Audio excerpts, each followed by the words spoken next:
Good afternoon, everybody. I'd like to wish you a warm welcome to our monthly SKIM webinar for May of 2016. I'm Nikki Smathers. I'm your host for this webinar. We have a great presentation planned for you today. Mike Mabey is here to talk about the possibilities and limitations of mobile technology when performing complex research surveys through low-end mobile devices. This is a challenge we have to face when we want to connect with specific target groups that can only be reached on mobile devices. Before we get started, I also want to share a quick background on SKIM. We're a customer insights agency specialized in decision behavior with offices in Europe, the US, Latin America, and Asia. SKIM has been the global pricing partner for many multinational companies for over 35 years. One of our expertise areas is product communication. We can work with you to determine which communication strategy resonates best with your stakeholders. With expertise, test and optimize brand messages, product claims, packaging, and advertisements for your brand. Based on this expertise, we've developed the method we bring you today. We're very happy to have you with us today, and thank you for attending. I will be collecting any questions you might have in the chat below your screen, and our presenters will answer them at the end. Or, if we run out of time, we'll get back to you with answers. And now I'm going to hand the floor over to Mike. Thanks, Nikki. Good afternoon. Thanks for joining our webinar on how to predict choice for lower income consumers. It's great to see that there's so much interest in this webinar. The webinar is going to take about 20 minutes and maybe 25. I'll go over it in three parts. First, I'll describe global developments of lower income consumers and their importance. Second, how to reach them using a mobile. And third, I'll show the results of a study we did about painkillers in 3 emerging markets. Today we're going to talk about how to predict, but first let's talk a little bit about why lower and middle class consumers in emerging markets are important. Well, mainly they're important because there's so many of them. First of all, consider that more than 70 million people are crossing the threshold to the middle class every year, and virtually all of them are in emerging economies. So by the end of the decade, according to McKinsey, roughly 40% of the world's population will have achieved middle class status by global standards. This is up from less than 20% in 2010. That's a massive growth and incredibly fast. So where are all these lower and middle income consumers? Well, they're in the BRIC countries. And they're also in the MINT countries. MINT is Mexico, Indonesia, Nigeria, and Turkey, and in South Africa as well. In fact, in total, there's about 17 countries that encompass that emerging market category. And as everybody knows, growth acceleration has been a little slower in the last few years than it had been in the past. Nonetheless, the number of middle-class income consumers is growing really fast. In fact, the rapidly growing ranks of these consumers includes almost 2 billion people spending $7 trillion annually. Research suggests that this figure will rise to $20 trillion in the next 10 years. And to give you a little context, $20 trillion is twice the current consumption in the US. So a big potential market. One of the interesting things about this is that more and more it is mobile which connects these people to the internet, just like in the United States, but even at a more extreme rate. There are currently 600 million people worldwide connected to the internet, mostly on PCs at this point, but that is changing quickly everywhere, and you see it here just as much, but even more in emerging countries. In this chart, as you can see, the orange is the growth to 2020. PCs show none. In fact, they're probably going to shrink. Smartphones, as you can see on this chart, are growing incredibly fast, and as a result, the online population is growing very fast as well. In fact, by 2020, it's projected that there will be 4 billion people with smartphones. 80% of the adult population on Earth, and half of these will be mobile internet reachable. So just because you have a mobile phone doesn't mean you're on the internet. But approximately 2 billion people will have some type of internet reachable connection. As you can see, that's an incredibly huge growth of online populations. And we've seen this in a lot of markets. We do a lot of work in in emerging countries. And for a lot of countries, the people don't even have never had a PC at all. For instance, in Indonesia, we see that the majority of mobile users don't own a PC. 37% own and 63% don't. And if you look at Africa, it's even more common. It's really quite remarkable how big a difference you see now and will see even more in the future. However, what we find is that in terms of doing mobile surveys in these markets, it's really pretty heavily concentrated on the people, on respondents who are 16 to 44. So, you know, so it's important to realize that the internet and mobile certainly isn't going to reach everyone. But the device sample is quite different from the census. Now, for brand marketers and our clients for sure, that's fine because they're most interested in that 16 to 44 group, and that 16 to 44 group is the group moving into middle class fastest. So in this chart, you can it's from Indonesia. You can see there's a huge difference between the sample providers that we use and what their population and the overall census. And that's why we were saying, why I said earlier that the marketplace is mobile and it's 16 to 44. You can see it very clearly here, it's 16 to 44. Nonetheless, and of course it applies in South Africa as well.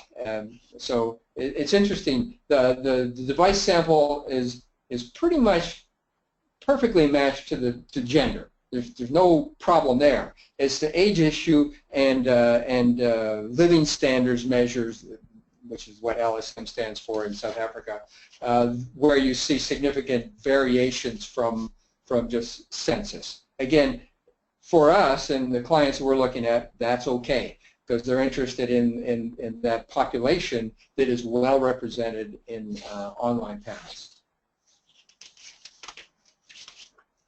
Another big thing that we found in the research that we've done is that the mobile surveys end up with giving us better, more accurate results than face-to-face interviews, which are kind of the standard in the industry and in emerging economies.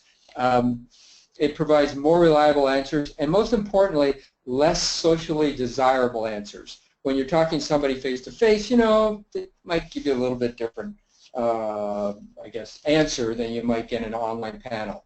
And you see that in the United States just as much as you see it anywhere else. But certainly we do see it here. And for instance, in this particular chart, some work we did in Malaysia and India, there was a very big difference in the correlation between actual results, actual market share data for face-to-face versus online or a mobile result. So let's see. No matter what, if you're using a mobile survey, one of the most important things is you assume the best practices that you would expect to use in a kind of more established country. For instance, on a mobile phone, you've got to keep your surveys relatively short. So under 15 minutes is very important. Under 10 is even better. So these are some of the reasons why we study this group and why we use mobile to study, to conduct research among fast emerging middle class populations.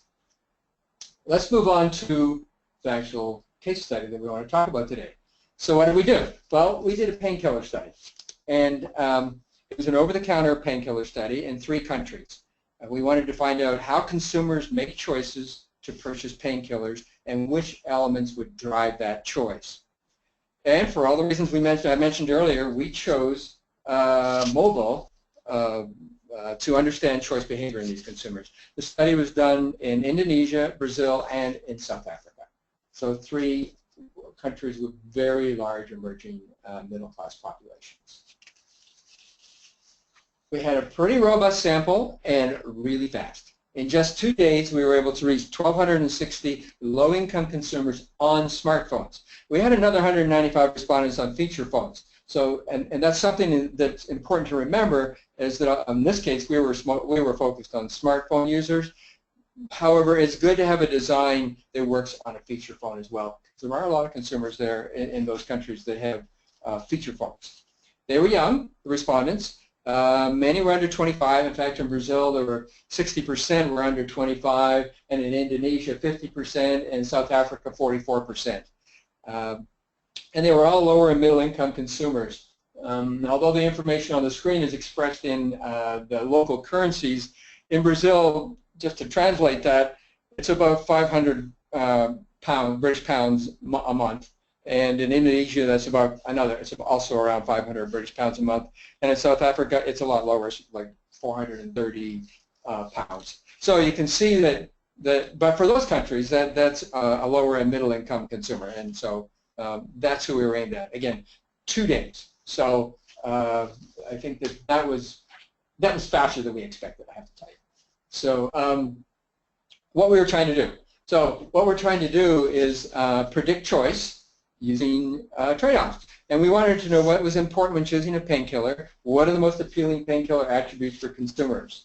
And we use conjoint methodology for this study. We often use conjoint to predict markets, price scenarios, new packaging, new communications claims, value propositions, that sort of thing, where a choice is important and where you need to understand that choice and not just in a stated choice setting.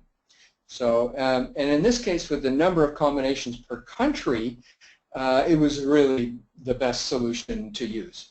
As we had 5 attributes with, as you can see, a number of levels. You know, that we had brand, units per pack, dosage, price in local currency, and in format. Format being tablets or caplets. When you add all that up, we had 162 combinations per country that we were testing. We used similar levels in each country, but country-specific input like currency, language, that sort of thing. Nonetheless, as you can see, with that many combinations rather per country, conjoint is definitely the solution that you need to have. So what do we do? Well, first of all, as you can see by this headline, 13 taps on a mobile phone is what it took to do this whole survey. We had 7 choice tasks, 3 screening questions, and 2 demo questions, and 1 income question. That makes 13. So there were 2 or 3 concepts shown on a screen at a time, and consumers completed the 7 different choice tasks. So what that says is that you can do a survey. It doesn't take very long, and in fact, we told the consumers, the respondents, that it would take 10 minutes. In fact, on average, it took 8 minutes. So again, 13 taps on a mobile phone, boom, you're done. And that's part of the reason that we were able to do 1,260 completes on smartphones in 2 days. And in each task, of course, respondents chose one concept that they preferred most. Here's an example of what the screen looked like in Brazil. It was very clean, very easy for people to respond and move on to the next screen for the 13 tasks. So what did we find out? Well, we found out that in Brazil, brand is huge, far outstripping other attributes and more important than in the other 2 countries. So we were looking at findings by country and across country. And certainly for, as you can see, in Brazil, brand was extremely important. And in fact, the brand that was most important for Brazil was Tylenol, again, by a huge margin. It turns out that brand is an extremely important characteristic, generally speaking in Brazil, but specifically for this particular study. In addition, Brazilians like it big. They wanted the biggest package, like 30 pieces in this case. They wanted the highest dosage, which was 500 milligrams in this case. And again, there was no question about the response here. It was very clear, a very clear winner. We obviously don't always get that kind of complete clarity, but it was pretty nice in this one.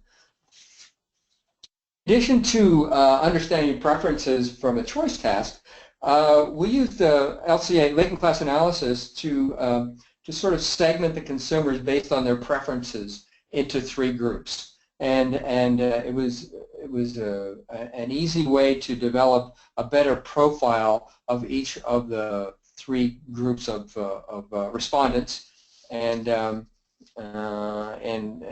important for our client to be able to understand what to target those groups.